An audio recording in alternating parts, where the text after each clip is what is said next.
Bonjour à tous et bienvenue sur ma chaîne YouTube. Je m'appelle Vikas Nara et dans la vidéo d'aujourd'hui, je vais vous expliquer comment créer et gérer une base de données de boîte aux lettres dans Exchange Server. Dans la vidéo précédente, j'ai installé Exchange Server et, dans celle-ci, nous aborderons la base de données de boîte aux lettres. Je commence par la base de données, car elle est nécessaire à la création d'une boîte aux lettres ou d'un utilisateur.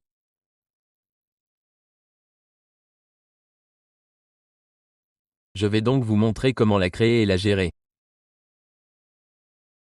Allons sur le portail d'administration de notre serveur Exchange.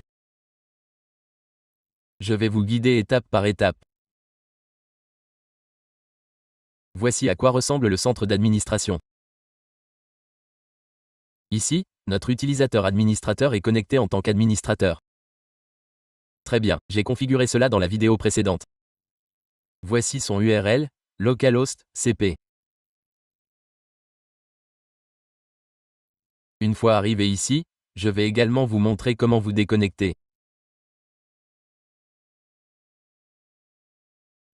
Voici notre utilisateur et le mot de passe ici est le même que votre mot de passe de connexion. Le même mot de passe s'applique ici. Compris? Je viens de me connecter ici en tant qu'administrateur. Très bien. Vous verrez différentes options dans la barre latérale. Comment créer une base de données? Accédez à la section « Serveur ». Par défaut, un serveur est déjà créé. Sa version et d'autres informations sont visibles ici. Compris? Voici son nom. Vérifiez-le. Ensuite, accédez à la section « Base de données ». Une base de données est créée par défaut, avec son nom et le serveur sur lequel elle est active, c'est-à-dire notre serveur. Sur notre serveur, c'est notre propre serveur. D'accord. Le serveur avec une copie est également le nôtre. C'est le même serveur que nous utilisons et son statut est « monté », ce qui signifie qu'il y est déjà attaché. Il y est connecté. Créons maintenant une nouvelle base de données. Cliquez sur le signe plus et nommez la DB1.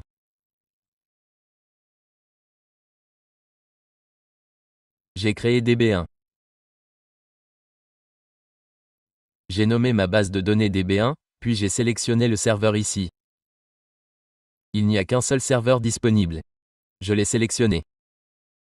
Le chemin d'accès au fichier de base de données est indiqué ici.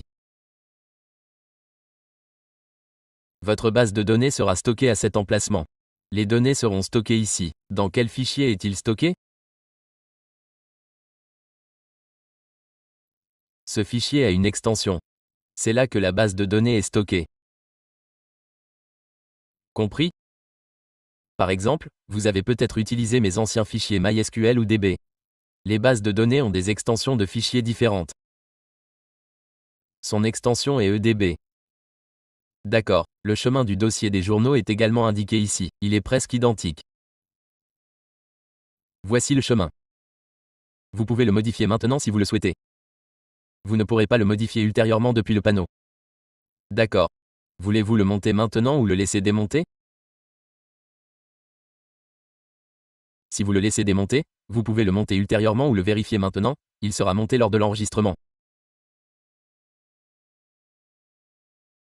Cela signifie qu'il se connectera au serveur.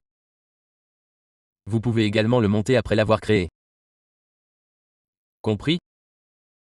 Dès que j'ai cliqué sur Enregistrer, un avertissement est apparu indiquant que vous devez redémarrer les services. Il s'agit du service de banque d'informations Microsoft Exchange. C'est parce que vous avez créé une nouvelle base de données. Accédez donc à la section « Services » en saisissant « Service » ici. Que devez-vous faire après avoir ouvert « Service » ?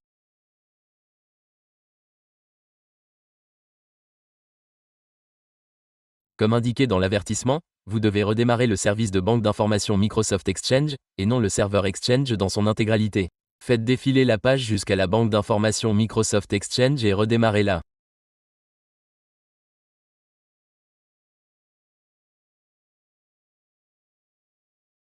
Compris. Laissez-la redémarrer.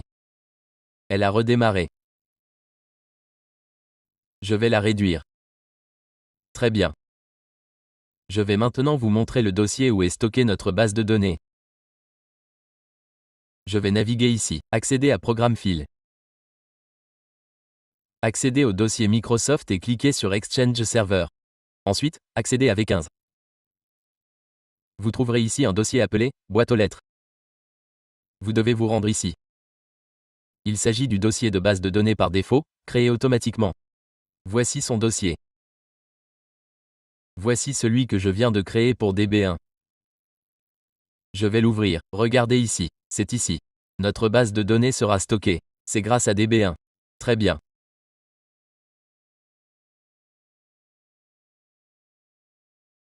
Toutes nos données, comme les emails, seront stockées ici. Vous trouverez ici les adresses et autres informations. Il s'agissait de la base de données par défaut, stockée ici avec l'extension B. Toutes vos bases de données seront donc stockées à cet emplacement. Vous pouvez également modifier le chemin d'accès au fichier ou au dossier lors de la création. Très bien, créons-en une autre.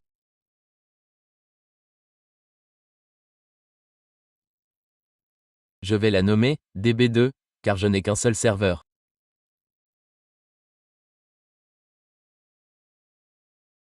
C'est celle que j'ai créée et je vais la laisser démonter.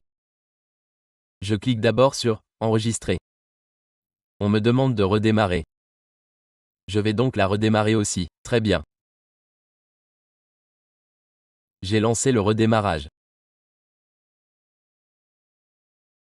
Elle a redémarré. Maintenant, regardez ici. 2 bases de données sont montées, tandis qu'une est démontée, car je ne l'ai pas montée. Vous pouvez la monter en la sélectionnant et en cliquant sur les 3 points. Un avertissement vous demande si vous souhaitez la monter. Je vais la monter maintenant. Très bien, revenons. Cette base de données est maintenant répertoriée ici et sera stockée à cet emplacement. Supposons que vous ayez créé 2 ou 3 bases de données. Comment les gérez-vous ensuite? Par exemple, si vous avez créé Vicas DB1, sélectionnez-la ici et cliquez sur « Modifier ».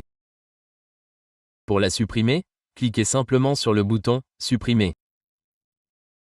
Compris? Pour la modifier, je clique sur « Modifier ». Quel est son chemin d'accès? Quand a eu lieu la dernière sauvegarde? Le statut de montage est « Monté ». D'accord. Quels serveurs sont associés? Ensuite, accédez à l'onglet Maintenance. La maintenance est activée pendant 24 heures. Vous pouvez sélectionner un destinataire pour choisir l'adresse email à laquelle les notifications relatives à la base de données doivent être envoyées. Pour l'instant, une seule option est disponible, l'adresse email de l'administrateur. Les notifications seront envoyées à cette adresse.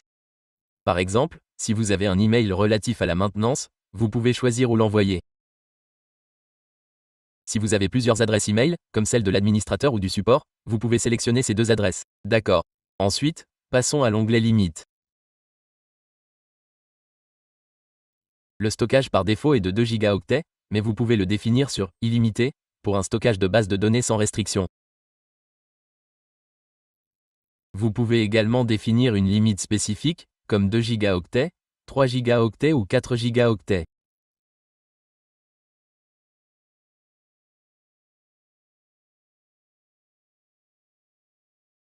Par exemple, vous pouvez limiter le stockage des données envoyées à 2 gigaoctets.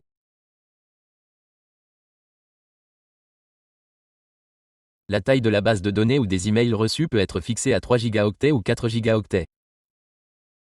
Vous pouvez ajuster les limites selon vos besoins.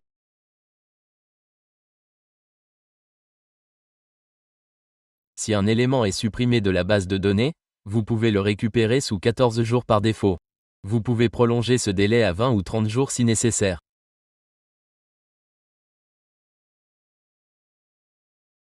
Si une boîte aux lettres est supprimée, combien de jours avez-vous pour la restaurer?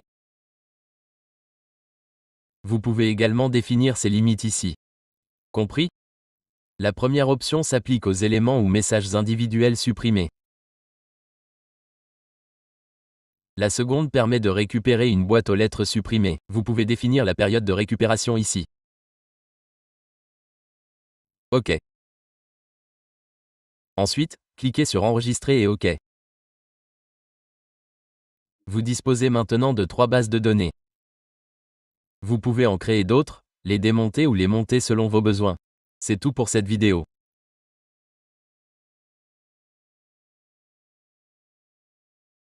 Dans la vidéo suivante, lorsque nous ajouterons des utilisateurs et des boîtes aux lettres, ces bases de données seront utiles. Par exemple, si vous devez créer 20 utilisateurs, vous pouvez affecter une base de données à 10 utilisateurs et la seconde aux 10 autres.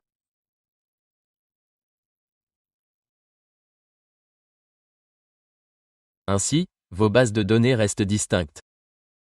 En cas de problème avec une base de données, l'autre ne sera pas affectée. C'est tout pour cette vidéo. Dans la prochaine vidéo, nous aborderons les boîtes mail. Nous les créerons, les modifierons et les gérerons. C'est tout pour cette vidéo. Si vous n'êtes pas encore abonné à ma chaîne YouTube, abonnez-vous. Merci de votre attention.